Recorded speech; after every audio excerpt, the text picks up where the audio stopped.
छोटी लड़की ने एक नजर में ही देख लिया कि उसके तीसरे चाचा रमेश के फू प्लेट में किसी ने जहरीला मंत्र डाल दिया है। उसने तुरंत एक ताबीज कागज निकाला और फू प्लेट को सील कर दिया। फिर वह घर लौटकर चाचा को बताती है कि यह फू प्लेट वास्तव में एक पवित्र वस्तु थी जो नकारात्मक ऊर्जा को दबाने का काम करती थी, लेकिन किसी ने इसका दुरुपयोग करके उसके चाचा की किस्मत को धीरे धीरे खींचना शुरू कर दिया था। इसके बाद उसने ताबीज पर अपनी दिव्य शक्ति डाली और इसकी दिशा में चलते हुए वह आसानी से अलमारी में छिपे हुए रहस्य तक पहुंच गई। उसने तुरंत शक्तिशाली मंत्रों के साथ फू प्लेट का प्रभाव खत्म कर दिया। उधर जो व्यक्ति इस काले जादू का उपयोग कर रहा था उसे इसका भयंकर दुष्प्रभाव झेलना पड़ा। इसके बाद लड़की की नजर उसके दूसरे चाचा सुरेश पर पड़ी, जिसे किसी ने काला जादू करके गंभीर रूप से बीमार कर दिया था। लड़की ने अपनी जेब से एक शक्तिशाली जड़ी बूटी सांप की आत्मा निकाली और मंत्र पढ़ना शुरू कर दिया। देखते ही देखते दूसरे चाचा के शरीर से सारा विष बाहर निकलने लगा और उसके साथ ही एक काली मोती जैसी वस्तु जमीन पर गिर पड़ी। लड़की ने बताया कि यह मोती किसी अत्यंत दुष्ट व्यक्ति की खोपड़ी से बना था, जिसे काले जादू के लिए इस्तेमाल किया जाता है। इसके बाद लड़की ने अपने पूर्वजों की दिव्य सिल्वर नीडल निकाली और चाचा की टांगों में गहरे तक चुभा दी। महज 5 सेकंड में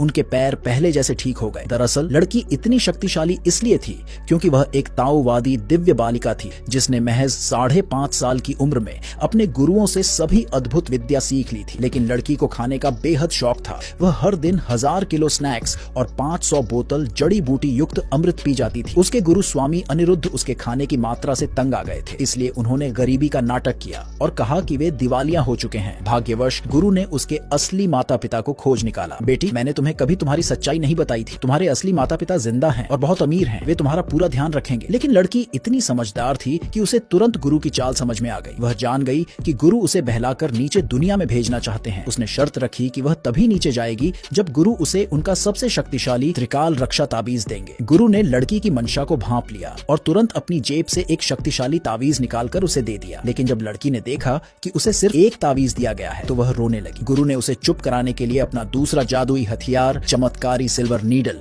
भी उसे सौंप दिया। लड़की ने गुरु से पूछा, आप गरीब हो गए हैं, फिर भी अपनी सबसे कीमती वस्तु क्यों बचा कर रख रहे थे? गुरु ने कहा कि लड़की की मौजूदा शक्ति इतनी नहीं थी कि वह सबसे शक्तिशाली जादुई तलवार नील गगन दिव्य तलवार को संभाल सके, इसलिए लड़की उदास होकर नीचे दुनिया में चली।